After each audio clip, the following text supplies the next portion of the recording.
வணக்கம். இன்றைய முக்கிய செய்திகள். தேசிய ஜனநாயக கூட்டணியில் காமராஜர் நகர் தொகுதியில் போட்டியிட லட்சிய ஜனநாயக கட்சியின் தலைவர் ஜோஸ் சார்லஸ் மார்டின் வேட்புமனு தாக்கல் செய்தார். தேசிய ஜனநாயக கூட்டணியில் புதுச்சேரி மாநிலத்தில் லட்சிய ஜனநாயக கட்சிக்கு 2 இடங்கள் ஒதுக்கப்பட்டுள்ளன. இதில் காமராஜர் நகர் தொகுதியில் லட்சிய ஜனநாயக கட்சியின் தலைவர் ஜோஸ் சார்லஸ் மார்டின் போட்டியிடுகிறார். இந்த நிலையில் கடைசி நாளான இன்று ஜோஸ் சார்லஸ் மார்டின் மனுகுல விநாயகர் ஆலயத்தில் தனது வேட்புமனுவை வைத்து சிறப்பு பூஜை செய்து தரிசனம் செய்தார். அதனைத் தொடர்ந்து தனது கட்சியினரோடு ஊர்வலமாக வந்து தட்டாஞ்சாவடியில் உள்ள ஆதி திராவிட நலத்துறை அலுவலகத்தில் தனது குடும்பத்துடன் இணைந்து வேட்புமனுவை தாக்கல் செய்தார். அப்போது லட்சிய ஜனநாயக கட்சி நிர்வாகிகள் உடன் இருந்தனர். திருபுவனை சட்டமன்ற தொகுதியில் திராவிட முன்னேற்றக் கழகம் சார்பில் அங்காளன் இன்று வேட்புமனு தாக்கல் செய்தார். திருபுவனை சட்டமன்ற தொகுதியில் திராவிட முன்னேற்றக் கழக வேட்பாளராக அங்காளன் இன்று வேட்புமனு தாக்கல் செய்தார். முன்னதாக திருபுவனை சட்டமன்ற தொகுதியை சார்ந்த அனைத்து நிலை நிர்வாகிகளுடன் பேரணியாக புறப்பட்டு வெளியூர் துணை மாவட்ட ஆட்சியர் அலுவலகம் வந்தடைந்தனர். பின்னர் முக்கிய நிர்வாகிகளுடன் வெளியூர் துணை மாவட்ட ஆட்சியர் அலுவலகத்தில் தேர்தல் அதிகாரியிடம் தனது வேட்பு மனுவை வழங்கினார். இதனைத் தொடர்ந்து வெளியூர் பகுதியில் அமைந்துள்ள அறிஞர் அண்ணாவின் திருவுருவ சிலைக்கு பேரணியாக சென்று தனது ஆதரவாளர்களுடன் மாலை அணிவித்து மரியாதை செலுத்தினார். தமிழகத்தில் பெண்களுக்கு பாதுகாப்பு இல்லாத சூழல் நிலவுகிறது. ஆனால் புதுச்சேரியில் பெண்களுக்கு பாதுகாப்பு அதிகம் உள்ளது. அதனால்தான் நான் இன்று இங்கே வந்துள்ளேன் என்று பாஜக குஷ்பு தெரிவித்துள்ளார். புதுச்சேரி சட்டமன்ற தேர்தல் களம் இறுதிக்கட்டத்தை எட்டியுள்ள நிலையில் பாஜக கட்சியின் சார்பில் ராஜ்பவன் தொகுதியில் போட்டியிடும் வேட்பாளர் ராமலிங்கத்தை ஆதரித்து நடிகை குஷ்பு இன்று தீவிர வாக்கு சேகரிப்பில் ஈடுபட்டார். இதன் பின்னர் செய்தியாளர்களிடம் பேசிய அவர், புதுச்சேரி மாநிலத்தில் தேசிய ஜனநாயக கூட்டணி மிகப்பெரிய வெற்றியை பெறும். தமிழகத்தில் பெண்களுக்கு பாதுகாப்பு இல்லாத சூழல் நிலவுகிறது. ஆனால் புதுச்சேரியில் பெண்களுக்கு பாதுகாப்பு அதிகம் உள்ளது. அதனால்தான் நான் இன்று இங்கே வந்துள்ளேன். வேட்பாளர் ராமலிங்கம் ஒரு வெற்றி வேட்பாளர். மத்தியில் ஆளும் பாஜக அரசு புதுச்சேரிக்கு எண்ணற்ற வளர்ச்சி திட்டங்களை கொடுத்துள்ளது. எனவே எங்களின் வெற்றிக்கு அச்சாரமாக இருக்கும் என்று கூறினார்.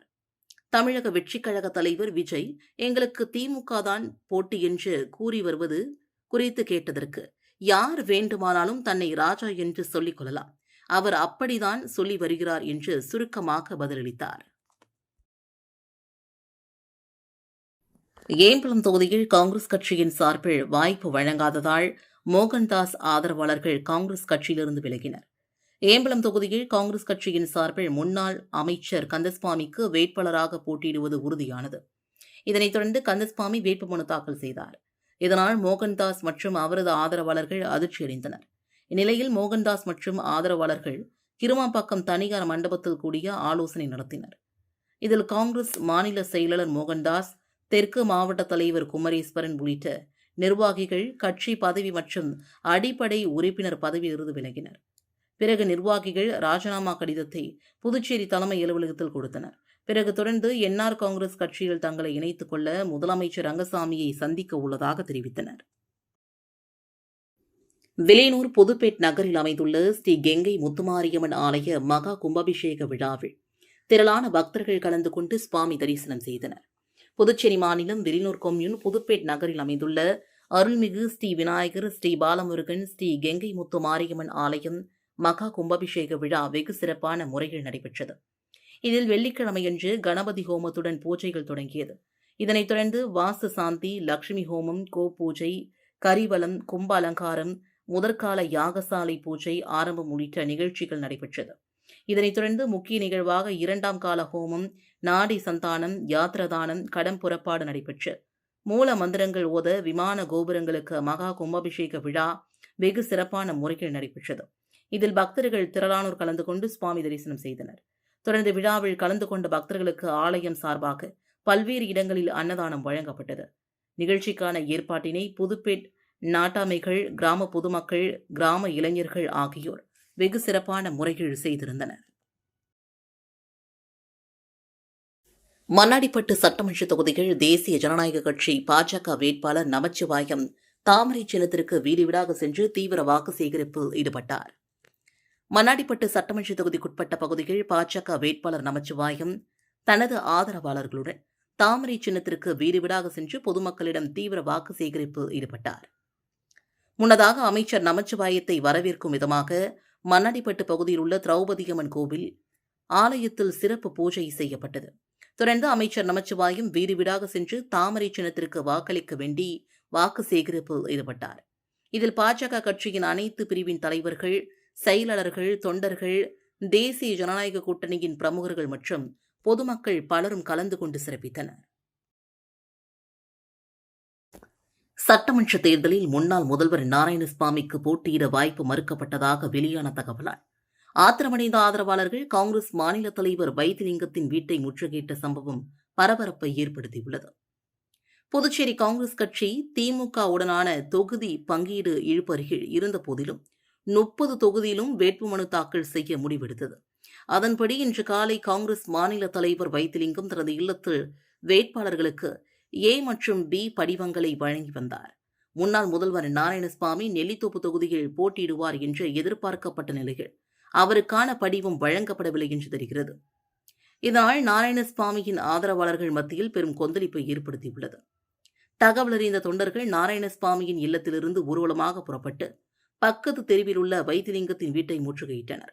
கட்சிக்காக இரவு பகலாக உழைத்த ஒரு மூத்த தலைவருக்கு சீட் வழங்கவில்லை என்றால் இந்த கட்சி எப்படி உருப்படும் என்று கேள்வி எழுப்பிய அவர்கள் மாநில தலைவர் பதவியிலிருந்து வைத்திலிங்கம் உடனடியாக விலக வேண்டும் என்று வலியுறுத்தி ஆவேசமாக முழக்கமிட்டு தர்ணாவில் ஈடுபட்டனர். நாராயணசாமிக்கு சீட் கிடைக்காமல் இருக்க திட்டமிட்ட உச்சகட்சி சதி நடப்பதாக ஆதரவாளர்கள் குற்றம் சாட்டுகின்றனர். நெல்லித்தோப்பு தொகுதியை திமுக விடாப்பிடியாக கேட்பதாலும் அங்கு திமுகவின் ஓம் சக்தி சேகர் அல்லது கார்த்திகேயனுக்கு வாய்ப்பு வழங்கப்படலாம் என்பதாலும் நாராயணசாமி ஓரம் கட்டப்படுவதாக கூறப்படுகிறது. புதுச்சேரியில் சட்டமன்ற தேர்தல் நடைபெறும் ஏப்ரல் 9 பொது விடுமுறையாக அறிவிக்கப்பட்டுள்ளது. ஏப்ரல் 9 அரசு தனியார் ஊழியர்களுக்கும் அரசு மற்றும் தனியார் கல்வி நிறுவனங்களுக்கும் விடுமுறை என்று அறிவிக்கப்பட்டுள்ளது. புதுச்சேரியில் சட்டமன்ற தேர்தல் வருகின்ற ஏப்ரல் 9 அன்று ஒரே கட்டமாக தேர்தல் நடைபெறவுள்ளது. இதனை முன்னிட்டு வாக்காளர்கள் அனைவரும் தங்களது ஜனநாயக கடமையை எவ்வித தடையுமின்றி ஆற்றுவதற்காக அன்று ஒருநாள் அரசு பொது விடுமுறை அளிக்கப்படுவதாக புதுச்சேரி அரசு அதிகாரப்பூர்வமாக அறிவித்துள்ளது. இந்த உத்தரவின்படி புதுச்சேரி அரசு அலுவலகங்கள், அனைத்து கல்வி நிறுவனங்கள், பொதுத்துறை நிறுவனங்கள் மற்றும் தன்னாட்சி அமைப்புகள் அனைத்தும் அன்றைய தினம் மூடப்பட்டிருக்கும். மேலும் தனியார் நிறுவனங்கள், தொழிற்சாலைகள் மற்றும் வணிக நிறுவனங்களில் பணியாற்றும் ஊழியர்களுக்கும் அன்றைய தினம் சம்பளத்துடன் கூடிய விடுமுறை வழங்கப்பட வேண்டும் என்று தொழிலாளர் துறை அறிவுறுத்தியுள்ளது. வாக்குப்பதிவு நாளன்று மதுக்கடைகளை மூடவும் தேர்தல் ஆணையம் உத்தரவிட்டுள்ளது. ஏப்ரல் 9 மக்களளிக்கும் வாக்குகள் அனைத்தும் பாதுகாப்பாக வைக்கப்பட்டு மே 4, 2026 அன்று வாக்கு எண்ணிக்கை நடைபெற்று முடிவுகள் அறிவிக்கப்படும் என்றும் குறிப்பிடப்பட்டுள்ளது. பிள்ளைத்தோட்டத்தில் 108 சங்காபிஷேகம் மற்றும் நிறைவு விழா நடைபெற்றது. புதுச்சேரி பிள்ளைத்தோட்டம் பகுதியில் உள்ள அருள்மிகு ஸ்ரீ பொய்யாண்டவர், ஸ்ரீ குட்டியாண்டவர், ஸ்ரீ முனீஸ்வரர் அம்மாச்சியார் அம்மன் மற்றும் ஸ்ரீ அங்காளம்மன் திருக்கோவில்களில் மண்டலாபிஷேகத்தை முன்னிட்டு 108 சங்காபிஷேகம் மற்றும் நிறைவு விழா சிறப்பாக நடைபெற்றது. இந்த ஆலயத்தில் 48 நாட்கள் நடைபெற்ற மண்டல பூஜைகள் நிறைவாக மார்ச் 22, 2026 அன்று அதிகாலை முதல் சிறப்பு பூஜைகள் நடைபெற்றன. காலை விநாயகர் பூஜை, புண்ணியவாசனம், கலச பூஜை உள்ளிட்ட வழிபாடுகள் நடைபெற்று பின்னர் 108 சங்காபிஷேகம் மிகுந்த பக்தி உணர்வுடன் நடைபெற்றது. இதனைத் தொடர்ந்து மகா தீபாராதனை நடைபெற்றது. இதில் திரளான பக்தர்கள் கலந்து கொண்டு சுவாமி தரிசனம் செய்து இறையருளை பெற்றனர். விழாவின் நிறைவில் பக்தர்களுக்கு பிரசாதம் வழங்கப்பட்டது. மண்ணாடிப்பட்டு தொகுதியிலிருந்து அமைச்சர் நமச்சிவாயத்தை சொந்த ஊருக்கு மக்கள் விரட்டி அடிப்பார்கள் என்று முன்னாள் சபாநாயகர் டிபிஆர் செல்வம் தெரிவித்துள்ளார். இந்திய கூட்டணியில் தொகுதியின் பங்கீடு முழுமை பெறாத நிலையில் காங்கிரஸ் மற்றும் திமுகவினர் 30 தொகுதிகளிலும் தங்கள் கட்சி சார்பில் இன்று வேட்புமனு தாக்கல் செய்தனர்.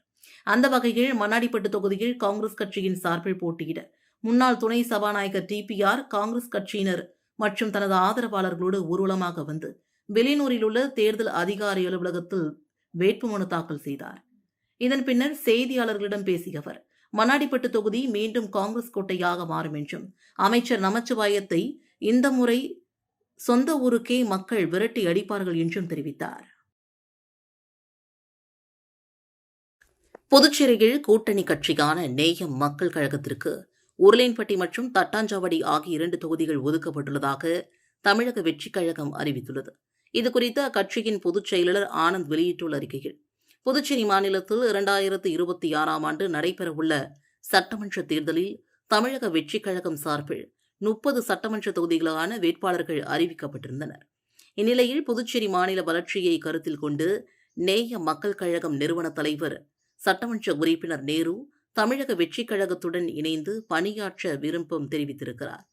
இதன் அடிப்படையில் தமிழக வெற்றிக் கழகம் சார்பில் அறிவிக்கப்பட்டுள்ள 30 சட்டமன்ற தொகுதிகள் உருளையன்பேட்டை மற்றும் தட்டாஞ்சாவடி ஆகிய 2 சட்டமன்ற தொகுதிகள் கூட்டணியில் சேர்ந்துள்ள நேயம் மக்கள் கழகத்திற்கு ஒதுக்கப்பட்டுள்ளன என்பதை வெற்றித் தலைவர் ஒப்புதலோடு தெரிவித்துக் கொள்கிறோம் என்றும் ஆனந்த் கூறியுள்ளார். புதுச்சேரி நாம் தமிழர் கட்சியின் வில்லியனூர் தொகுதியின் வேட்பாளர் ரமேஷ் மக்களிடம் துண்டறிக்கை வழங்கி தேர்தல் பரப்புரை தொடங்கினார். புதுச்சேரி நாம் தமிழர் கட்சியின் வில்லியனூர் சட்டமன்ற தொகுதி வேட்பாளர் ரமேஷு ஒதியம்பட்டு வண்ணார பரதேசி சுவாமி சித்தர் கோவிலில் துண்டறிக்கை வைத்து வணங்கி மக்களிடம் துண்டறிக்கை வழங்கி வாக்கு சேகரிப்பில் ஈடுபட்டார். இந்த நிகழ்வில் நாம் தமிழர் கட்சியின் வில்லியனூர் சட்டமன்ற தொகுதி மாற்று வேட்பாளர் மதியழகன் உட்பட நாம் தமிழர் கட்சி நிர்வாகிகள் பலரும் வாக்கு சேகரிப்பில் ஈடுபட்டனர். என்ஆர் காங்கிரஸ் சார்பில் ஏனாம் தொகுதியில் போட்டியிட முன்னாள் அமைச்சர் மல்லாடி கிருஷ்ணாராவ் வேட்புமனு தாக்கல் செய்தார். தேசிய ஜனநாயக கூட்டணியில் ஏனாம் தொகுதி என்ஆர் காங்கிரஸ் கட்சிக்கு ஒதுக்கப்பட்டுள்ளது. இந்த தொகுதியில் முன்னாள் அமைச்சர் மல்லாடி கிருஷ்ணாராவ் வேட்பாளராக அறிவிக்கப்பட்டுள்ளார். இந்நிலையில் வேட்புமனு தாக்கலுக்கு கடைசி நாளான இன்று முன்னாள் அமைச்சர் மல்லாடி கிருஷ்ணாராவ் என்ஆர் காங்கிரஸ் கட்சியினர் மற்றும் தனது ஆதரவாளர்கள் என சுமார் 500க்கும் மேற்பட்டோருடன் ஊர்வலமாக வந்து வேட்புமனு தாக்கல் செய்தார். இத்துடன் செய்திகள் நிறைவடைந்தன. வணக்கம்.